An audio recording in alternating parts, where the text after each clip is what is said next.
Hey everybody, welcome back to another episode of our Let's Play Crusader Kings 2 Irish Spring, the tutorial. So, in our last episode, we finally were able to start our war with Osrage. The petty king of Gwynedd died, which rendered the alliance between Gwynedd and Osrage null and void. So we went ahead and immediately declared war on the guy, poor guy. First day in office. Oh, they're attacking us. Actually, no. He had been in power for a while. How long had he been in power? About 14 years. So he probably expected it. You know, you got to think. You got to think if this was actually real, he'd be like, they're just waiting. And sure enough, here we come. Those Southern Irish bastards. Anyways, we have another arranged marriage here from Robert of Normandy. Robert of the French Revolt. So, wow. Wants to marry my daughter. No. I don't think so. We want to keep her around because she has really good scores and she's strong. We'd like to have more strong people around here, so we will decline. Is there anybody that we invited to court that we should marry her to?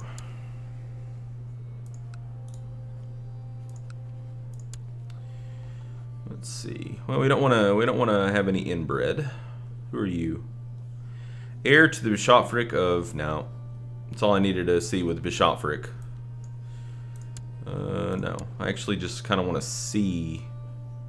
Let's go with rank. I just want to see what you have claims on. No. Okay, let's just look at our court, I guess. That's my son. I can't see it from here. Okay, so I'm going to have to go over here. Search court. Male. Rank. Okay, so we're looking for people. We're probably looking for people here with some nice. Oh, really? You're unmarried. He probably would not take a matrilineal marriage, but we can try.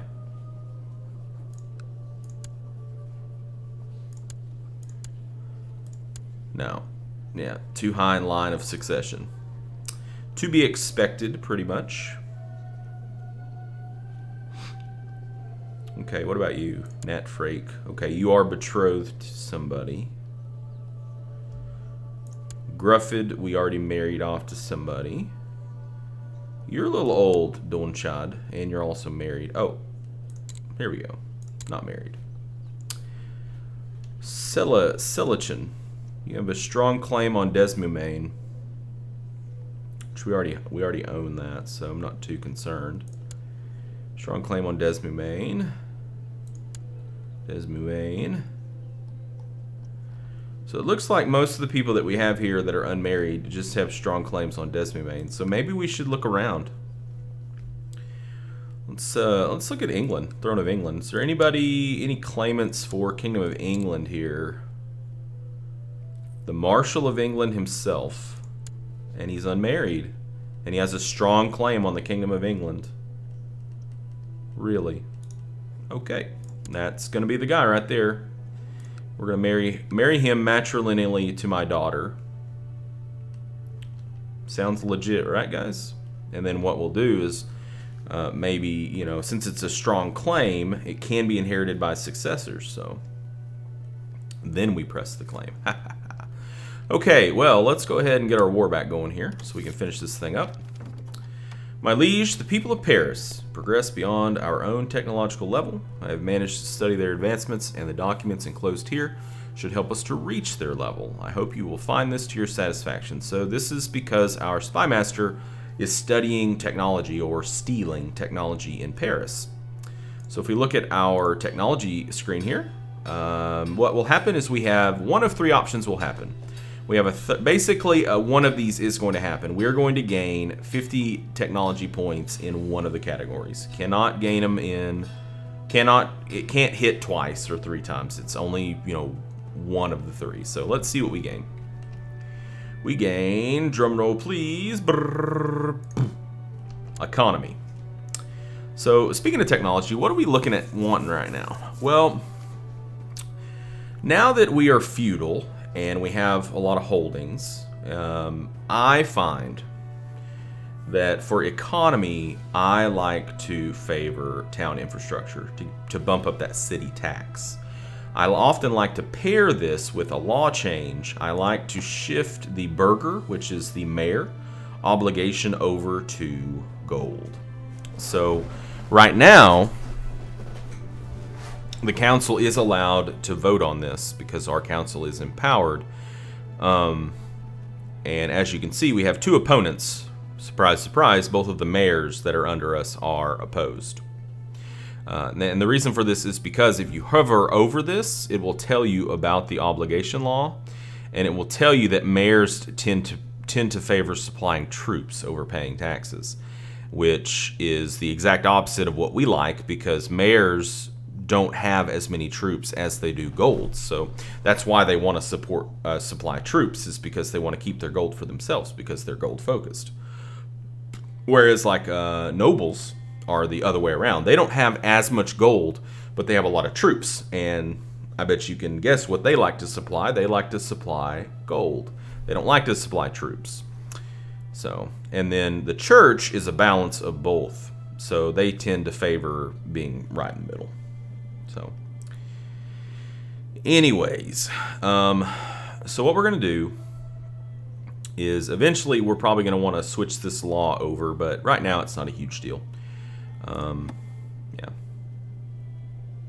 We could try to go up to marginal status of women, but right now we have everybody is opposed. Yeah. Yeah, we'd have to basically buy some people here. I'd also like to unempower the council too. And you have to do that piece by piece. Yeah, so we'd have to switch this first, then we'd have to switch this, and then we'd have to switch this. Which, as you can see right now, that everybody's going to be opposed. We'd have to buy them out. Now, we don't have to buy out everybody. We'd only have to buy out 2 people. And then what would happen is our vote plus those 2 votes would create a deadlock, and the deadlock always goes to the king. So, yeah. At the very least, I'd like to get this and this undone. And this is fine, but having to deal with the council for war declarations is kind of a pain in the butt. Really, just having to deal with the council is a pain in the butt. He's wanting to marry my daughter again, so we decline because I have somebody that I'm inviting to court right now to marry her to. Sorry. Okay, so Edgar Edwardson is here. So now that he's in court, he cannot refuse. So we're going to arrange a marriage for him with our daughter, and it's going to be matrilineal. Boom. So now he is married to, he is our son-in-law.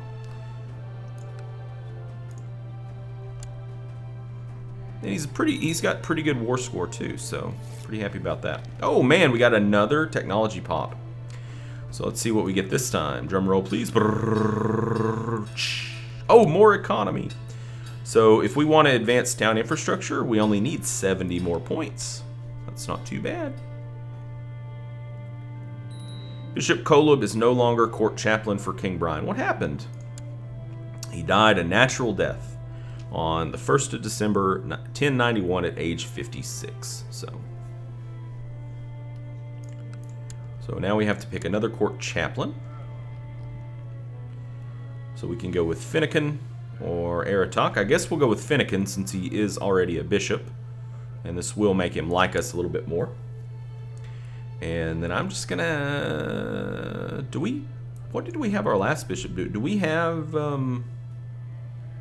Let's make sure we don't have... Okay.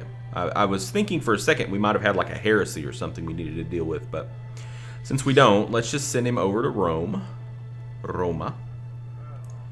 and have him butter up the Pope.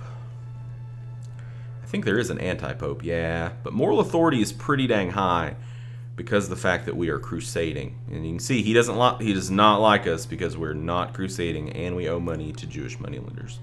We are a bad Catholic right now. Bad Catholic. Betrothed can marry. So this is Natfrich and Dilifetch Riss. So very good.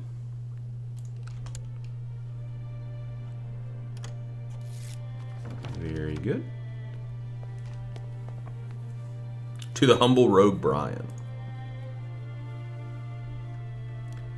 So we just took Gabrin. We gained 16 gold, 0 piety. And you can see kind of a breakdown of how the siege went. So we can see in the siege, this is what we started with. Let me pause this.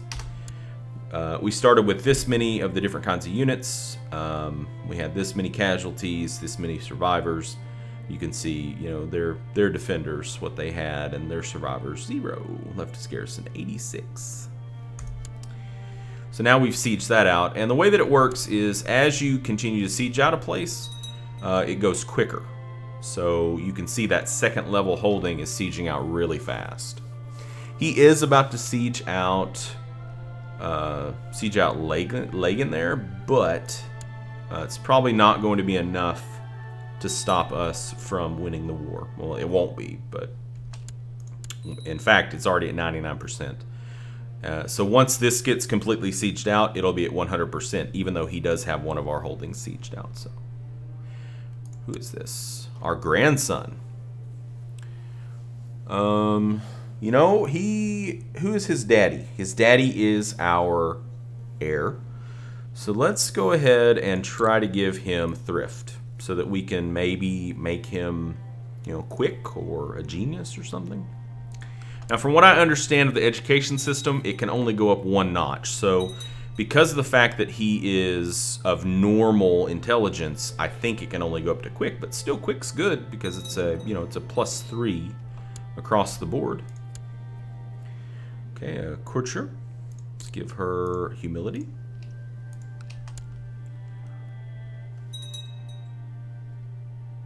I'm kind of surprised that we haven't received a message from him basically offering peace, but Bishop Finnegan is no longer court chaplain, so what happened? Oh, I guess he just pulled off the council for some reason. So what we will do is we will just... Oh, we have somebody better now, this guy. Okay, well, we'll just make you the court chaplain. And send you to Rome.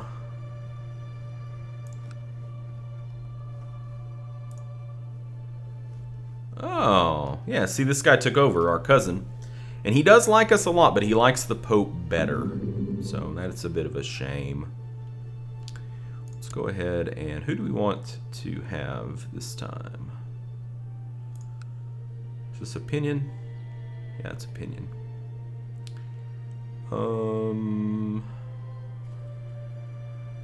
He does like us a lot. Let's go ahead and set this guy up to be the next. He's actually not a bishop. He's just our court chaplain because he has high learning.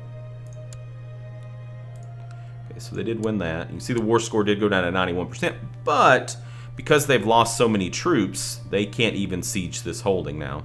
You can tell when a holding can't be sieged because it'll have this little mark right there. And that basically means that you can't siege the holding. Okay. Courtier. She's fussy. So we will give her... Fussy is good for intrigue. So we'll give her intrigue, and then we're going to have her educated by somebody who's diligent. Because diligent can intervene on fussy. So we will go with, yeah, Finnegan, sure.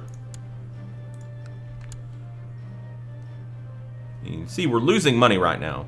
We are gaining a little bit of money from the sieges, but because we have our troops raised, it's actually costing us more money than what we're bringing in. And that's, you know, typically how most wars are until you get really big. Once you get really big in size, then that's not so much the case. But well, strangely enough, whenever we siege this all the way out, our war score went down to 83%. So we're going to have to attack him. There is no river crossing. It is farmland, so it's just going to be a straight up fight, which we will almost certainly win. Unless one of our leaders basically gets cut down. Okay, now it's still at 83. Why is it still at 83%? That makes no sense. Well, we're just going to hang out here, I guess, and unsiege this. Okay, so Fursu had another son. Ooh, he's attractive. Okay, well that's good. He's not quick. We would rather for him to be quick, but... Apparently one of the courtiers has been annoying my wife Altreda, and instead of asking me for help, she took the matter in her own hands and made sure the courtier would never annoy her again, or he'd know the consequences. So, this is our Chancellor, Murchid McAid. Wow, he's actually got really good martial. Okay, I see now.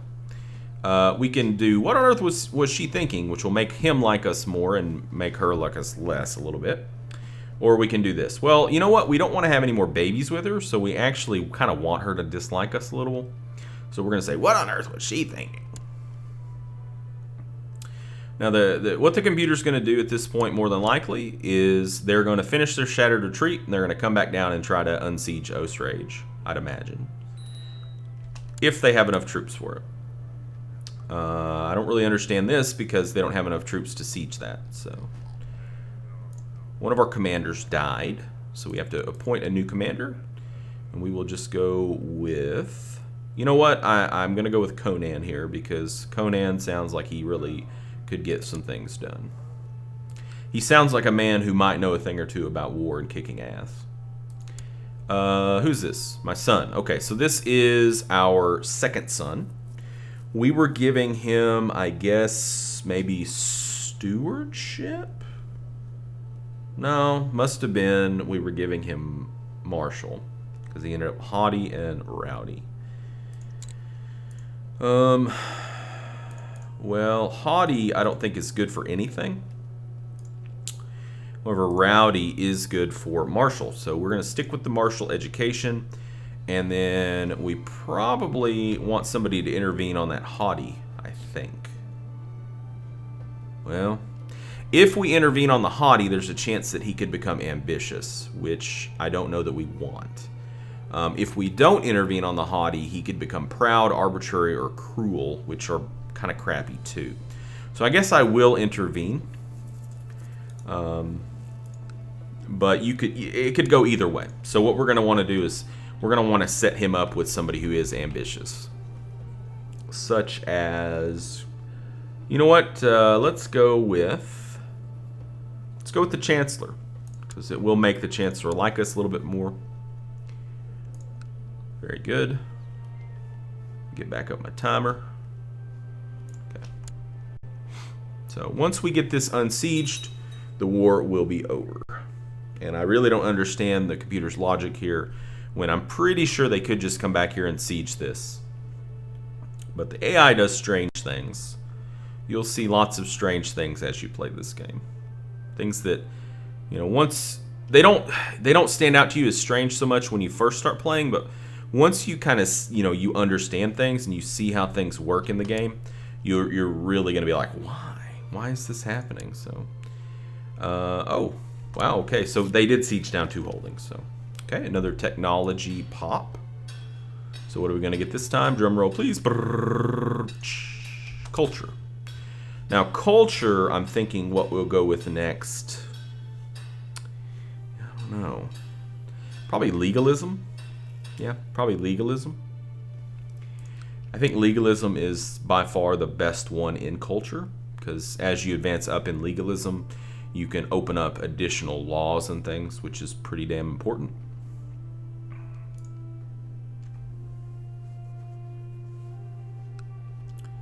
Not going to take very much longer. Yeah, should be very, very quick and done. So now it's 100%. We can just basically enforce our demands without having any problem. And boom. So Earl Olav of Ermumain has usurped the title County of Ostrage from Domhnall MacDonchad. So now this guy has both of these, and as you can see, his opinion of us is 100 because we pressed his claim. It's plus 100. Worth noting is that we are still his heir. So, if he was to die at this point, we would gain both of these. Could we plot to kill him? We could, but we would only maybe have one backer. Looks like plot power is only going to be 23%, which isn't enough. So he loves us. He loves us. So he's going to be giving us a lot of vassal levies, which is good. Okay, so let's go ahead and stand down our troops. And we've grown, guys. We've grown. Look at us. We're now 5 counties. So we're 2 counties away from being able to form the Kingdom of Ireland. And we could go ahead and form the Duchy of Leinster, which we can see is this right here. We're not going to do it because what would happen if we formed the duchy, we would gain some prestige. It would cost us some money and some piety, I think. But because we hold one county and he holds the other county, it's a lose-lose situation for us. It will instantly piss him off because he will want that duchy because he has a county inside of the duchy. So that'll be a negative 20. If we were to give him the duchy, then that would make him happy. However, then because we have a county inside of the duchy that he's the Duke of, he's going to want that county. So it's a lose-lose situation. We're just going to leave it alone, and he cannot form that duchy because he doesn't have enough land. We can form it because even though we are not technically in charge of Osrage, he is. Since we're his liege lord, we possess the land. So we could form that title. He can't form that title, so tough noogies. Anyways, so we're not going to do that. We're just going to go ahead and dismiss that. All right, well, that was a successful war, and we should be a lot well, not a lot stronger, but quite a bit stronger now. And next up, I really don't know where we're going to go. We'll see. So we'll figure it out in the next video. Anyways, thank you guys so much for joining me. Remember, if you have any questions, feel free to leave them in the comment section below, and I will address them as best I can. Until next time, game on.